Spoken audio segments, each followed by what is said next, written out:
All right, few days left. Let's get into this fate, and I just want to talk about what am I going to do. I have both an end game account with a lot of resources, and I got a free to play with not so many, well, actually a decent amount of resources, but I'm more scarce. How am I going to approach this deck of fate? And we'll also hit the summon pool. Let's get into it.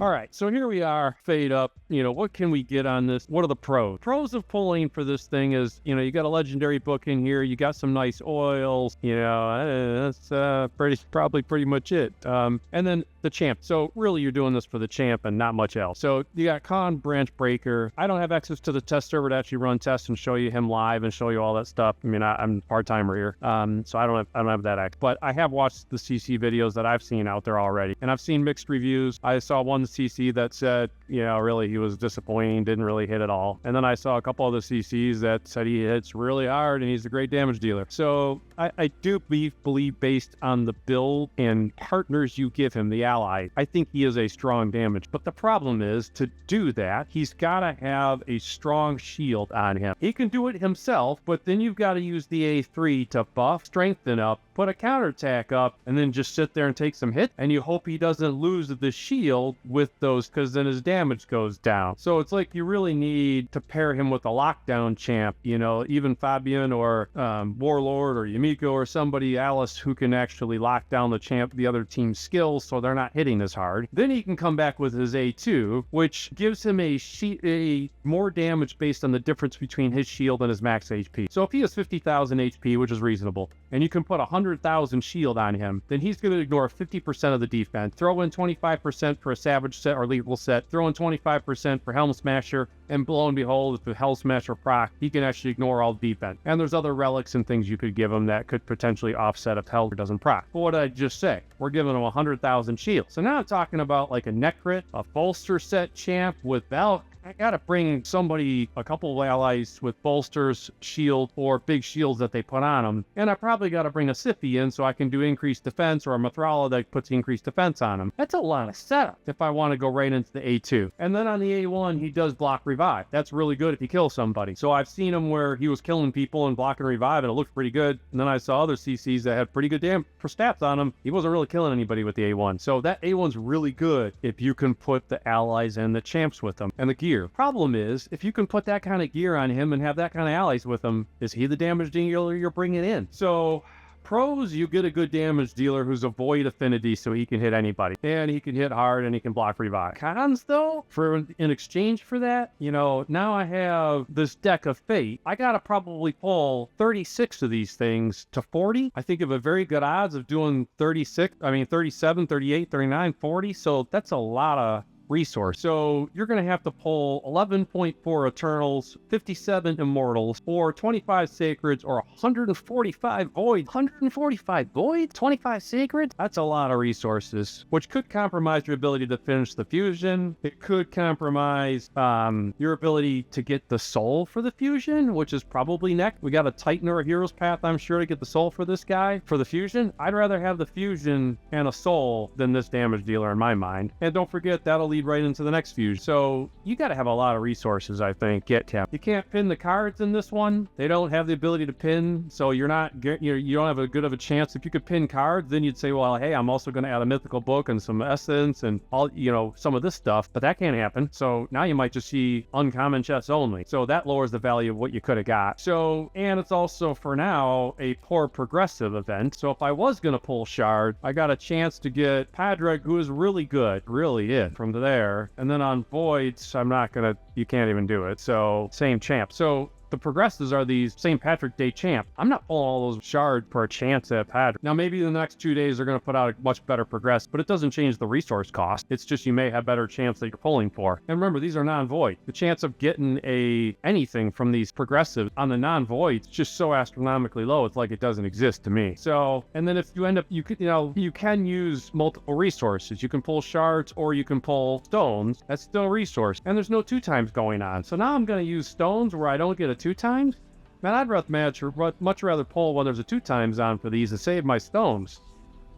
So you're going to either draw shards when it's not a great time to pull shards for me, or I'm going to pull soul stones when it's not a great time to pull soul stones. Or good luck doing this through artifacts, dungeon diving.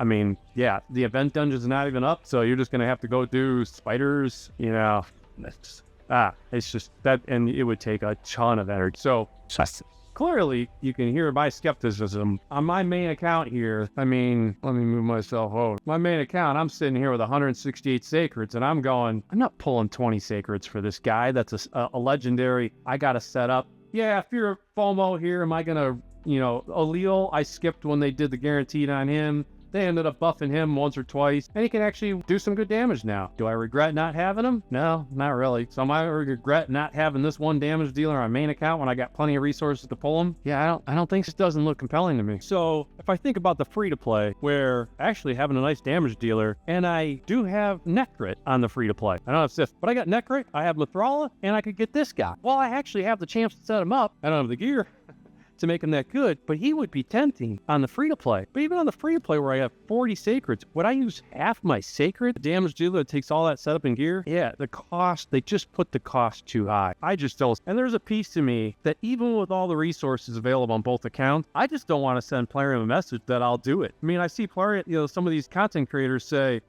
Champ's not good, then they pull. Or they say the Champ's good, but this thing's super expensive. Then they pull. I mean, I guess maybe they're doing it because they want to get content. Well, I'm trying to put content out, but I don't see sending a message to Plarium that this is worth this cost. I'm one person, it wouldn't make a difference in the numbers. But my view is, if it's just not worth it and I don't want to send them a message, then I'm not pulling them just to be able to do content for you guys. When I'm telling you, you shouldn't even skip, you shouldn't pull them anyway. Why would I be a hypocrite? I'm not doing it. So I'm not going to go for them on either account. So the other thing going on here is I wasn't supposed to click on that. Well, there goes 250 champ chase points on the fusion. Crap, I just got Melga. I wasn't supposed to click on that till the champ chase rolled out. Oh well, I'm in now.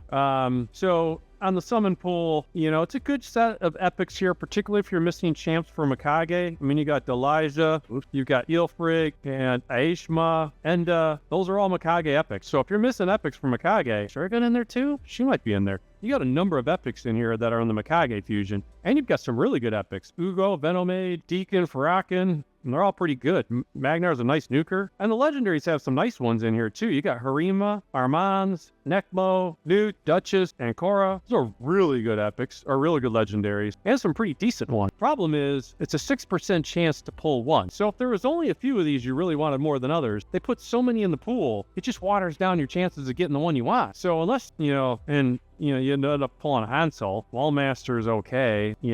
Bells, So you got a good chance of pulling one of the ones that would just be like, well, that wasn't too exciting. So I've bought shards in summon pools before because I like the reduced pool. I don't have a chance to get Altan or Pixneal, but there's just too many in this pool. So I don't advise buying for this unless you're just a super whale who wants one or a few of, you got to want a few of them because they're just chance. So if they offer the free one like they usually do, or you just got to go do Sand Devils or something, then especially if you need one of these epics, then that's worth going to do. So I'll get the free one on both accounts as long as it's not like 6,000 dungeon diver points or something. But if it's on the the normal Sand Devils or something where I can just go get it on both, well, I'll go take a shot. I mean, on the free-to-play, I don't have any of these champs that would be really good. So I have, I have Elva. I think that's it. So free-to-play would love a shot at these legendaries.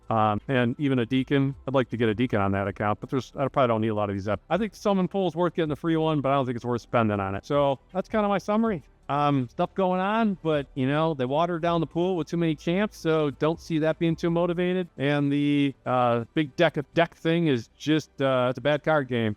I would not. The house is going to win on this one. I just don't see the resource. That's my view on them. Hopefully that helped anybody out. If it did, feel free to like or subscribe to the channel. I'd really appreciate it. Thank you.